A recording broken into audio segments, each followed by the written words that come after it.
I'm going to tell you something about the rainbow. I'll begin with sunshine recorders.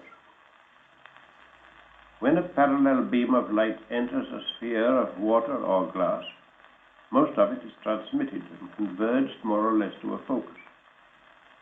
This focus, in the case of water or glass, is at a distance from the surface equal to about half the radius, and is used in sunshine recorders for burning the record of sunshine on a curved piece of cardboard, surrounding half a solid glass globe at the right distance from it.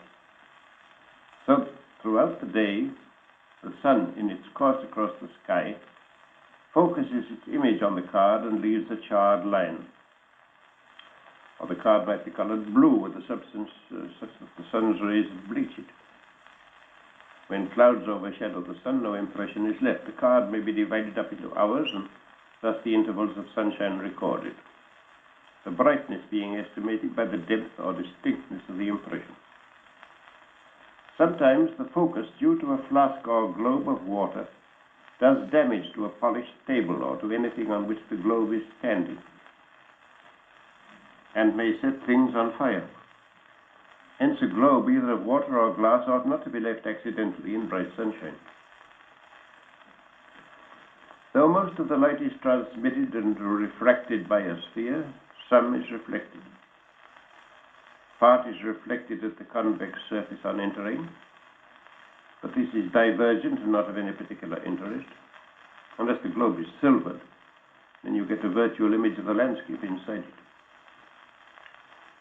But another portion is reflected at the concave surface on emerging from a transparent sphere. And this is of interest, for it is to this that the rainbow is due. The light reflected from the internal surface of the sphere of water will traverse the sphere again and be again refracted on emergence. It will be found that some of the emergent rays at a certain angle come out parallel to themselves, and therefore, like any other beam of parallel rays, can be seen at a long distance. The angle at which that parallelism occurs is the angle of minimum deviation.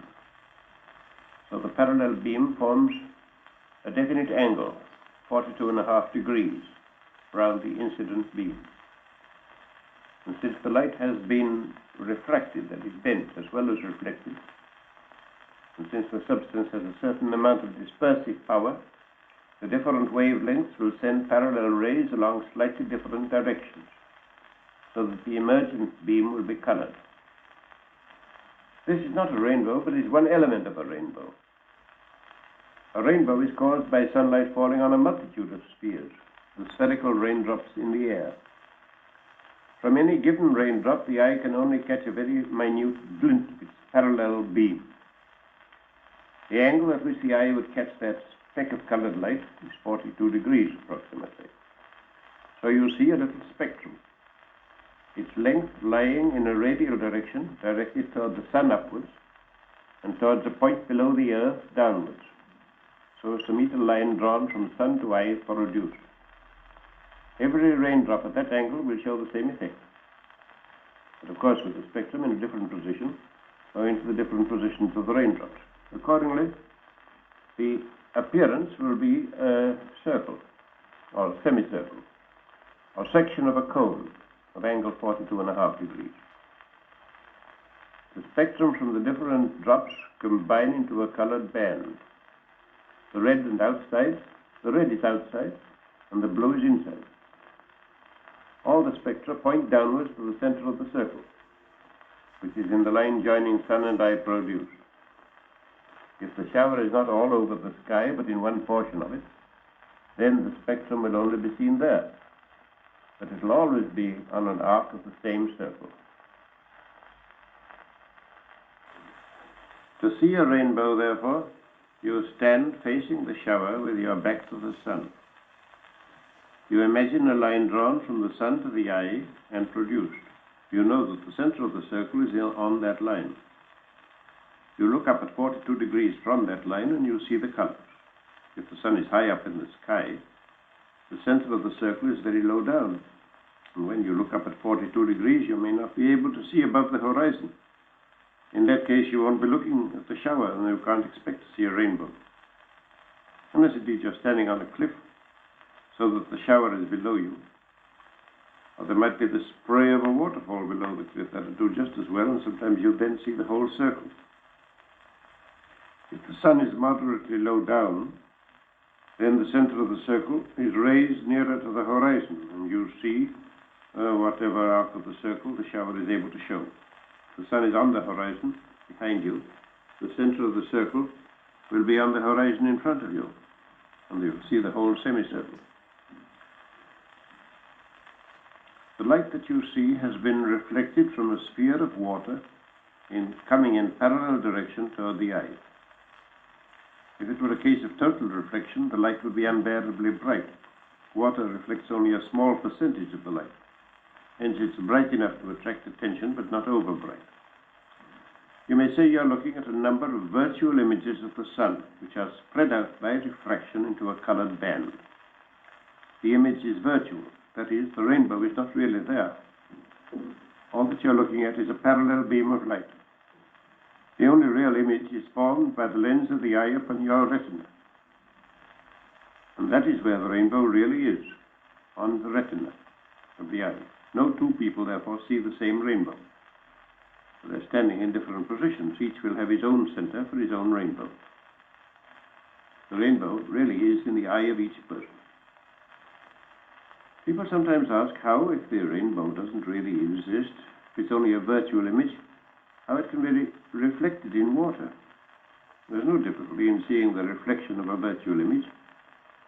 Anyone can see that with a couple of looking glasses. Either of them can reflect the image of the other.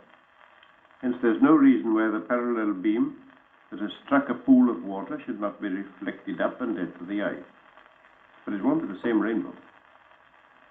Think what sort of rainbow you're looking at by reflection. You've only to imagine the position of the image of your eye below the water. You're seeing it as an eye placed there would see it. A rainbow is not really reflected. You're seeing it as another eye would see it in another position. A definite position of the image of your eye in the water. You're therefore seeing by reflection another rainbow which looks very like the first, but as your image reflected in the water will be upside down, you will see the rainbow as if inverted. Same as the Antipodes. If you look at the moon, it's upside down, not because the moon is upside down, but because you are. When you're standing in Australia. Light reflected from the drops is not all of it parallel. The divergent beams are not wholly invisible. Consequently, the part of the sky inside the rainbow looks brighter than the part outside. And it's not colored because of superposition. When the light is plentiful, it's possible you may get a perceptible amount of light reflected twice over. Then you get a second rainbow outside the first. The parallel beam after second reflection emerges at a second and larger angle. Moreover, the colors will be reversed. In the outer rainbow, the red will be outside and the blue inside. This is called a secondary bow. Scrutinizing a bright primary rainbow carefully, you should notice that inside the blue, some fringes or strips of red appear again. These are not explained by the simple theory of the rainbow. They're a diffraction effect due to the equality of the size of the drops. They're not a true rainbow, but a sort of corona, like you sometimes see round the moon. It's for the same reason. The colored fringes, not true halos.